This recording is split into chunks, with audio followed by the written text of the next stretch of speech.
Tanya besok mau apa.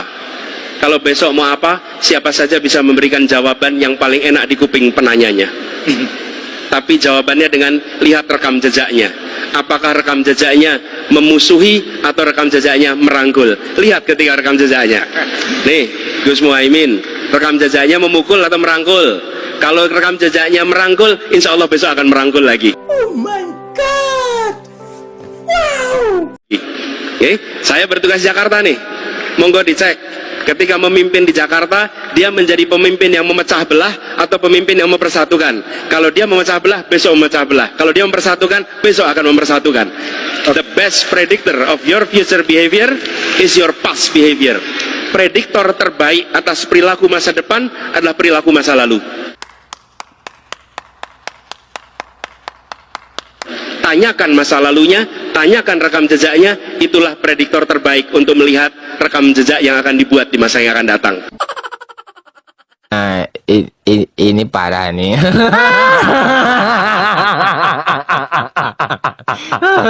Tenang, tenang.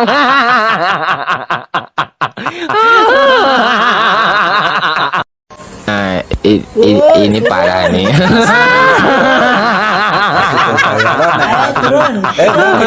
Tenang, tenang.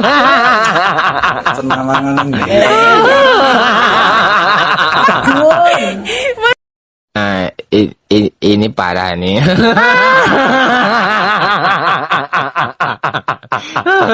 Tenang, tenang.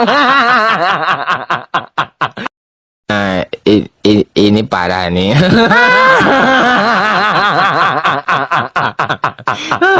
Tenang, tenang.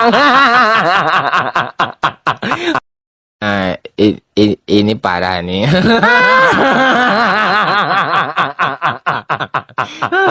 Tenang, tenang.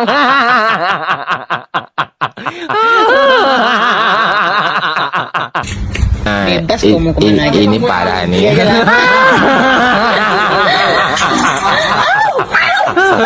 Tenang, tenang. Amin, menang, kita selamatkan Palestina, setuju? Amin, menang, Indonesia akan sejahtera. Tapi masa Israel mau dengerin kita, Pak? Ya itu belum pernah ada yang nyoba kan. Ini harus dijembatani semua. Yang mau masuk harus dijembatani. Tapi artinya tidak bisa menjanjikan kedamaian dong, Oh, Pak. belum tentu. Karena pada dasarnya semua sudah ditempuh lah. Satu hal yang belum ditempuh adalah Indonesia memimpin, belum ditempuh. Jadi kita membayangkan sebuah dialog sipil itu bisa terjadi sebetulnya. Setelah lembaga-lembaga dunia ini gagal. Masa nggak ada sih solusi kan aneh. Ya, namanya usaha ya. Namanya manusia pasti ada nilai-nilai, ada nilai-nilai apa kemanusiaannya. Tapi menjanjikan tidak ya, Pak? Oh susah, nggak ada yang bisa. Jangankan kita. Ya kan berita-berita di luarnya. PBB Anies, Caimin menjanjikan perdamaian. berusaha. Oh, berusaha. Tapi beritanya menjanjikan. Iya, itu biasa kampanye kan begitu. Ini namanya program perubahan. Jadi saat kampanye bilang A, saat sudah terpilih langsung berubah. Namanya juga gerakan perubahan. Jadi kebijakannya terus berubah. Insya Allah Prabowo presiden kalau wakilnya PKB. Tapi kalau Prabowo tetap maju wakilnya bukan PKB, saya tidak bertanggung jawab. Diam! Diam! Setuju? Justru kalau Amin kalah itu mustahil. Sombong amat. Sombong amat. Mas Anies itu urgensi, kebutuhan. Kalau kita tidak menang, Indonesia dalam ancaman bahaya dan kehancuran. Baca. Pan ini 2 kali pemilu dukung Prabowo. Mau 3 kali nggak dukung? Mau 3 kali gagal lagi dia nih.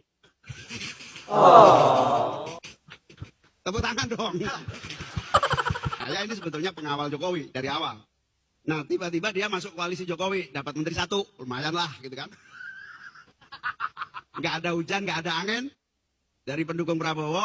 Nah, saya ingin sampaikan aja, termasuk Pak Prabowo, tiba-tiba jadi menteri. Aslinya Menhan itu saya sebetulnya, janjinya begitu. Ini bukan kampanye, tapi saya sampaikan di sini. Di satu sisi menyiapkan jalur-jalur air untuk dikirim ke laut, Saleh, di sisi lain di lautnya dipasang dengan pulau reklamasi, tinggal tunggu waktu jadi rock air balik, dan ini melawan sunnatullah. Kenapa? Air itu turun dari langit ke bumi, bukan ke laut. Harusnya dimasukkan ke dalam bumi, masukkan tanah. Di seluruh dunia air jatuh itu dimasukkan ke tanah, bukan dialirkan pakai gorong-gorong raksasa ke laut. Jakarta telah mengambil keputusan yang fatal.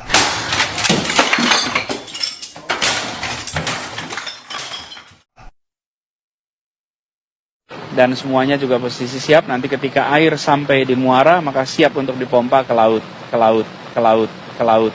Tapi kita bersyukur 5 tahun Tuhan izinkan kasih ke orang yang pintar ngomong untuk kerja. Coba kalau kita bayangkan gitu ya, kalau kemarin saya masih jadi gubernur, ini saya udah turun ini. Tapi yang pintar ngomong itu dikira orang hebat kan? Ini lebih berbahaya tahun 2024.